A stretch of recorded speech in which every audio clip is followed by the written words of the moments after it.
ठरलं तर मग या मालिकेच्या येणाऱ्या भागामध्ये सायली आणि अर्जुनने जबरदस्त प्लॅन रचलाय. मधुभाऊंच्या रूम मध्ये असलेल्या त्या हाराचं सत्य स्वतः मधुभाऊंना समजलंय. कारण ज्या वेळेला प्रिया तो हार ठेवण्यासाठी आली होती त्यावेळेला मधुभाऊंना या सगळ्यामध्ये आता जाग आली होती. आणि त्याच वेळेला प्रियाची कुकारस्थानं मधुभाऊंनी पाहिली. आणि त्याच नंतर जो काही जबरदस्त प्लॅन अर्जुन, सायली आणि मधुभाऊ या सगळ्यांनी मिळून केलाय.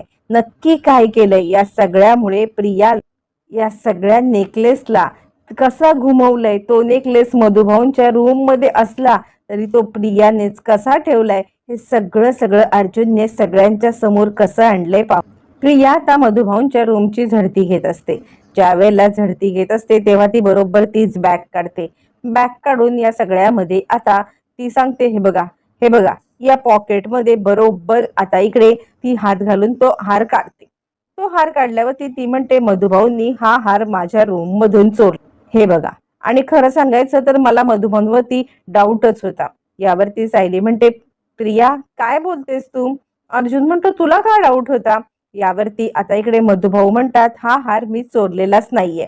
यावरती प्रिया म्हणते, जर का तुम्ही हार चोरला नाहीत तर हा हार तुमच्या बॅगेमध्ये आला तरी कसा? त्यावरती पूर्णाजी म्हणते, नाही ग, आम्हाला खरंच वाटलं नव्हतं की या सगळ्यामध्ये आता हा हार ह्याच्यात निघेल म्हणून. यावरती अर्जुन म्हणतो, बरोबर आहे, तुम्हाला सगळ्यांना वाटणारच की मधुभाऊंनीच चोरी केलेली आहे. यावरती आता इकडे सायली म्हणते, प्रिया तुला माहिती आहे मधुभाऊ आश्रम चालवतात. आश्रम चालवण्यासोबत ते लहान मुलांना आश्रय देतात आणि त्या मधुभाऊंवरती चोरीचा आरोप करतेस. त्यावरती आता इकडे अश्विन म्हणतोस, तू तर बोलूच नकोस. कसं आहे ना, ज्या मधुभाऊंवरती खुनाचा आरोप आहे त्यांच्यासाठी चोरीचा आरोप हा काही नवीन आहे. यावरती अर्जुन म्हणतो, अश्विन, हा चोरीचा आरोप आणि खुनाचा आरोप हे फक्त आरोप आहेत. अजून यातला कोणताही आरोप सिद्ध झालेला नाहीये. खुनाचा आरोप मी कोर्टामध्ये खोडून काढतोय आणि चोरीचा आरोप मी इथे खोडून काढणार. यावरती प्रिया सांगायला लागते, आता या सगळ्यामध्ये अजूनही तू बाजू घेणार आहेस का यांची? म्हणजे या सगळ्यामध्ये इतकं सगळं समोर येऊन सुद्धा तू त्यांची बाजू घेऊन त्यांना आता प्रोटेक्ट करणार, असं म्हटल्यावरती इकडे आता अर्जुन सांगायला लागतो, मी कोर्टात सुद्धा खऱ्याला खरं आणि खोट्याला खोटच बोलतो. त्यामुळे या सगळ्यामध्ये तू नको मला सांगूस मी काय करायचं. यावरती आता प्रिया म्हणायला लागते, बघितलंस अश्विन, म्हणजे इतकं सगळं होऊन सुद्धा अजूनही मलाच हे सगळे खोटं ठरवतायत. म्हणजे मलाच या सगळ्यामध्ये आता हे खोटं ठरवत मला या सगळ्यामध्ये सांगतायत की मीच खोटारडी आहे. म्हणजे बघ ना, अजूनही माझ्यावरतीच आरोप. प्रताप म्हणतो, एक मिनिट तन्वी, असं कुणीही म्हणत नाहीये, पण अर्जुन त्याची त्याची काहीतरी बाजू सांगतोय. प्रताप खरंच सेन्सिबल वागायला लागलेला असतो. त्याला कुठेतरी आपण या सगळ्यामध्ये आता चुकीचं वागतोय किंवा आपण या सगळ्यामध्ये आता काहीतरी चुकीचं करतोय हे समजलेलं असतं. आणि त्यामुळे प्रताप म्हणतो, एक मिनिट तन्वी. यावरती प्रिया सांगते, बाबा तुमचा माझ्यावरती सुद्धा विश्वास नाहीये का? यावरती मग आता सांगायला लागतो, खरं तर प्रताप तसं नाहीये, मला मधुभाऊंची बाजू काय आहे ती ऐकायची आहे. असं म्हणत प्रताप मधुभाऊंना विचारत असताना इकडे आता पूर्णाजी म्हणायला लागते, प्रताप काय चाललंय तुझं? तुला का त्या मधुभाऊंना या सगळ्यामध्ये या गोष्टी विचारायच्या आहेत? असं म्हटल्यावरती मग आता इकडे सांगायला लागतो, प्रताप थांब पूर्णाई. यावरती प्रिया म्हणते, नाही, कसं आहे ना, या सायलीने या सगळ्यामध्ये आता सगळ्यांनाच आपल्या बाजूने वळवून टाकलेलं आहे आणि सगळ्यांना आपल्या बाजूने वळवून या सगळ्यामध्ये आता माझ्या विरुद्ध कारस्थानं करायला ती कमीच करत नाहीये. पूर्णाजी म्हणते, थांब, मी तुझ्या बाजूने ठाम उभी आहे. अर्जुन बोल, तुला काय बोलायचंय? प्रिया म्हणते, आता तो मधुभाऊंची तरफदारी करणार. यावरती पूर्णाजी म्हणते, तुझी बाजू सत्याची आहे ना? जर का तुझी बाजू सत्याची आहे तर या सगळ्यामध्ये तुला आता त्रास होण्याचं काही कारणच नाहीये. असं म्हटल्यावरती मग आता इकडे विचार करायला लागते. प्रिया म्हणजे झाली ही म्हातारी पण तिच्या बोलण्यामध्ये आलेली आहे आणि या सगळ्यामध्ये ह्या म्हातारीला पण आता तिने बरोबर आपलंसं करून टाकलेलं दिसते अर्जुनने. अर्जुन या सगळ्यामध्ये आता तिला बरोबर या सगळ्यामध्ये अडकवणार आणि आता आपल्यालाच काहीतरी खोटं नाटं बोलून टाकणार. असं म्हटल्यावरती मग आता पूर्णाजी सांगते, बोल अर्जुन, तुझी काय बात? मग अर्जुन सगळ्यांना हॉलमध्ये आणतो. हॉलमध्ये आणल्यावरती अर्जुन म्हणतो, सायलीच्या रूम मधून सुद्धा एक नेकलेस हरवलेला आहे. यावरती पूर्णाजी म्हणते, काय? यावरती अर्जुन म्हणतो, हो, आणि हा बघ, हा प्रियाच्या म्हणजे हा तन्वीच्या पर्समध्ये सापडलेला नेकलेस, ही तिची पर्स असं म्हणत अर्जुन ती पर्स उपडी करतो. अर्जुनने पर्स उपडी केल्यावरती मग मात्र आता इकडे ती पर्स उपडी झाल्यानंतर मग आता अर्जुन म्हणतो, हा माझ्या बायकोचा नेकलेस हिच्या पर्समध्ये काय करतोय? ही जर का या सगळ्यामध्ये निर्दोष आहे तर माझ्या बायकोचा नेकलेस हिच्या पर्समध्ये असण्याची गरजच काय? असं म्हटल्यावरती सगळ्यांना धक्का बसतो. काय आहे हे अर्जुन? हे सगळं काय घडलंय? यावरती अर्जुन म्हणतो, तेच सांगण्याचा मी सगळ्यांना प्रयत्न करतोय. म्हणजे खरं तर चोरी हिने केले आणि आरोप माझ्या बायकोवरती. यावरती प्रिया सांगायला लागते, नाही नाही, हा मला अडकवण्याचा प्लॅन आहे. पूर्णाजी म्हणते, हा नेकलेस इथे कसा आला? प्रताप म्हणतो, काय आहे अर्जुन हे सगळं? अर्जुन म्हणतो, मी सांगतो. आता या सगळ्यावरून हेच गोष्ट ठरते ना की हा नेकलेस आता चोरलेला आहे तो म्हणजे तन्वीने नेकलेस चोरला, तिच्या पर्समध्ये सापडलाय. यावरती प्रिया सांगायला अर्जुन म्हणतो, तेच मला सांगायचंय. हा नेकलेस तन्वीच्या पर्समधून सापडला म्हणजे तन्वी चोर आहे हे सिद्ध झालेलं आहे ना. यावरती प्रिया आता कांगावा करायला लागते, नाही नाही. पूर्णाजी म्हणते, काय बोलतोयस तू हे सगळं? ती का चोरी करेल? तिला चोरी करण्याची काय गरज पडले?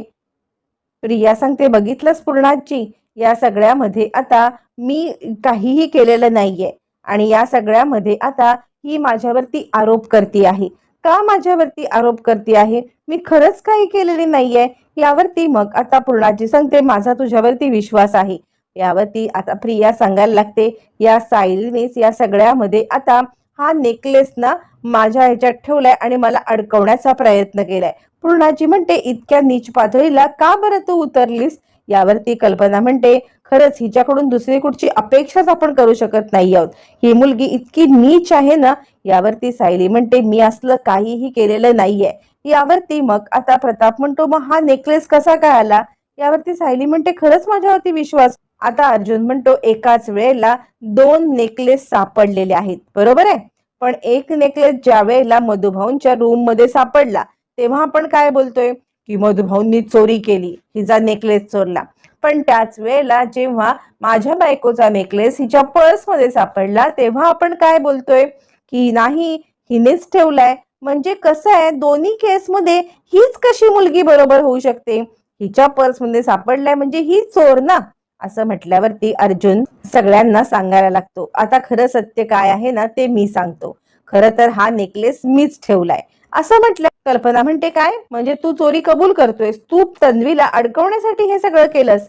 यावरती प्रिया म्हणते, बघितलंस कल्पना मामी, यांनी सगळं मला अडकवण्यासाठीच केलेलं होतं आणि म्हणून ह्यांनी नेकलेस ठेवला. यावरती पूर्णाजी चिडते आणि आता पूर्णाजी सांगायला लागते, काय चाललंय हे सगळं तुमचं? म्हणजे तुम्ही या सगळ्यामध्ये आता माझ्या तन्वीवरती आरोप घेताय. यावरती अर्जुन म्हणतो, एक मिनिट. प्रताप म्हणतो, अर्जुन जे काय आहे ना ते स्पष्ट आता सांगून टाक बाबा. हे सगळं डोक्याला त्रासच सहन होत नाहीये. 2 नेकलेस आले, कुणी कुठचा चोरला, कुणी काय केलं? अर्जुन म्हणतो, सगळं हा नेकलेस मी तन्वीच्या पर्समध्ये ठेवला. पण पण तन्वीने तो मधुभाऊंच्या ह्याच्यात का ठेवला? असं म्हणत अर्जुन प्रश्न विचारतो. ती सांगते, मी नाही ठेवला. अर्जुन म्हणतो, ठीक आहे, मी सांगितलेलं आहे की हा रात्री काय झालं माहितीये का, मला काही गोष्टी समजल्या आणि त्यामुळे सकाळी हा तमाशा होणार हे मला माहिती होतं आणि म्हणूनच या वेळेला मी उलटा, माझ्याकडे पुरावा नसल्यामुळे उलटा आता मी गोष्ट चालू केलेली आहे. ती सगळी मी एक्सप्लेन करतो. हा नेकलेस मी ठेवलाय, पण आधीची गोष्ट ऐक. मग अर्जुन सांगायला लागतो, रात्रीच्या वेळेला प्रिया मधुभाऊंच्या खोलीत आली होती. ज्या वेळेला मधुभाऊंच्या खोलीत आली आणि तिने मधुभाऊंची बॅग काढली. बॅग काढल्यानंतर मग आता मधुभाऊंना माहित नव्हतं की ही काय करते. पण त्याच वेळेला मधुभाऊंना जाग आली आणि मधुभाऊंनी पलटी मारली आणि त्यावेळेला प्रिया आपल्या रूम मध्ये लपून छपून काय करते आहे हे मधुभाऊंना कळलं नाही. मधुभाऊन तिला पाहिली, पण तोपर्यंत प्रिया तिकडून निघून गेली होती. प्रिया निघून गेल्यामुळे मधुभाऊ विचार करायला लागले, नाही नाही, हे मला जावई बापूंना सांगायलाच पाहिजे.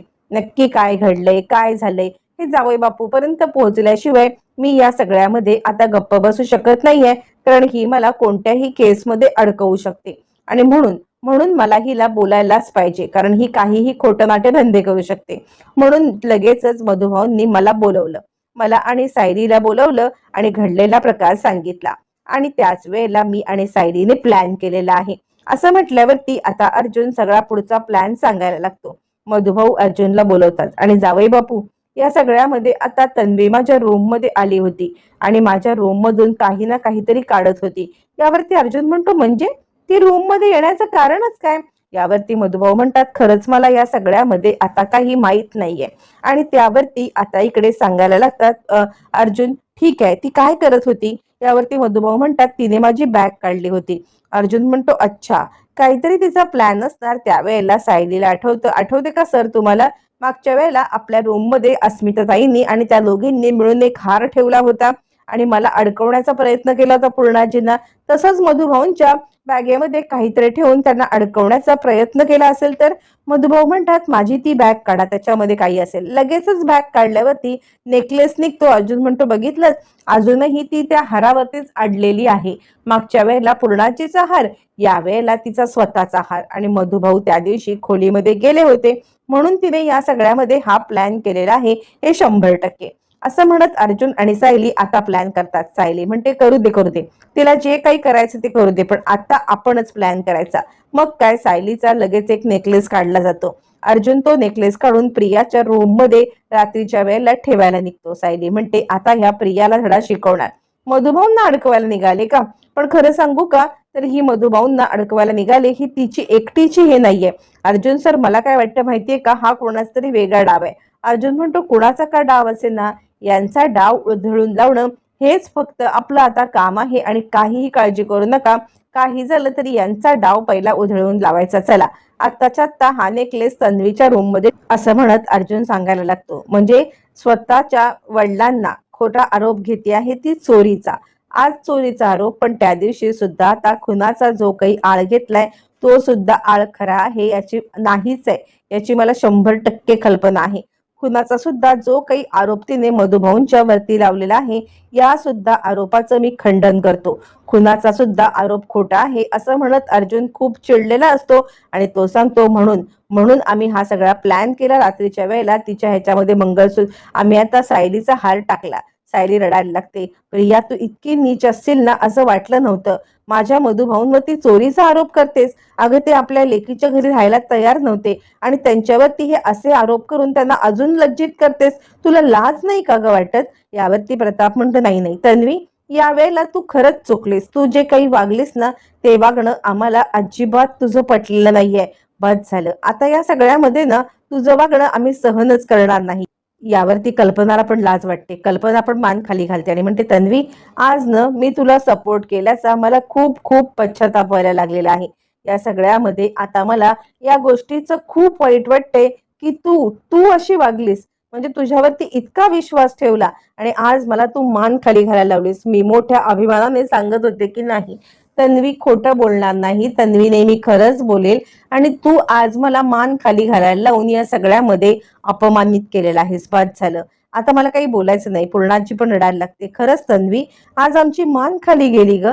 तू इतक्या नीच पातळीला उतरलीस. मागच्या वेळेला अस्मिता सोबत राहून एक कारस्थान केलं होतंस, पण आम्ही म्हटलं जाऊ दे, असेल तुझी चूक झाली असेल, काही तुझ्या मनामध्ये आत्ता काय आहे, आत्ता तर तू या घरची सून आहेस, अधिकारवाणीने या घरात राहू शकतेस. मग असं असताना का हे सगळं वागलीस तू, का वागलीस तू? असं म्हणत चिडलेली पूर्णाजी चांगलीच चिडते आणि तिला या सगळ्यामध्ये आता चांगलाच जाब विचारते. बरं, आता हे सगळं चालू असताना प्रिया आपली सफाई देण्याचा प्रयत्न करते. नाही पूर्णाजी, हे खोटं बोलतायत. नाही पूर्णाजी, हे खोटं बोलतायत. यावरती अर्जुन म्हणतो, खोटं तू बोलतेस, कारण ज्या वेळेला आता तू रूम मध्ये गेली होतीस ना त्यावेळेला तुझं एक कानातलं तिकडे पडलं होतं.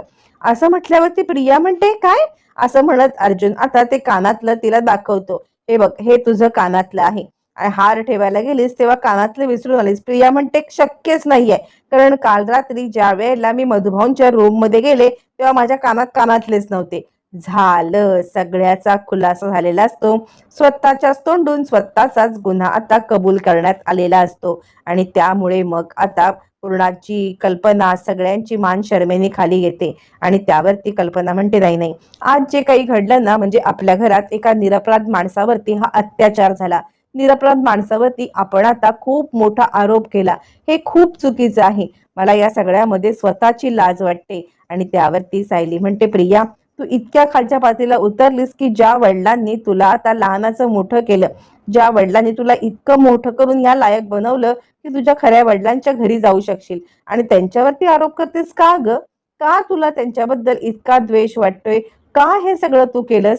नाही प्रिया, तू चुकलीस असं म्हटल्यावरती प्रिया रडकुंडीला येते आणि नाही नाही, हे मला फक्त आपल्या घरात नको होते, ते मला त्रास देतात. इथे आल्यावरती सायलीची बाजू घेतात आणि म्हणून मी हे सगळं केलंय असं म्हणत ती या सगळ्यामध्ये आता सायलीवरती सगळा आरोप ढकलून मोकळी होते, मधुभाऊंवरती आरोप ढकलून मोकळी होते. आणि त्यानंतर पूर्णाजी म्हणते, बास कर तन्वी, तुझ्या या फाजील या लाडांना माझ्याकडे थारा नाहीये. आज जे केलंस ते चुकीचं होतं आणि तुझी शिक्षा ही आहे की मी तुझ्याशी बोलणार नाही असं म्हणत पूर्णाजीने प्रियासोबत बोलणं टाकलेलं असतं, कल्पनाने बोलणं टाकलेलं असतं. आणि फायनली या सगळ्यामध्ये आता मधुभाऊंना न्याय मिळालेला असतो.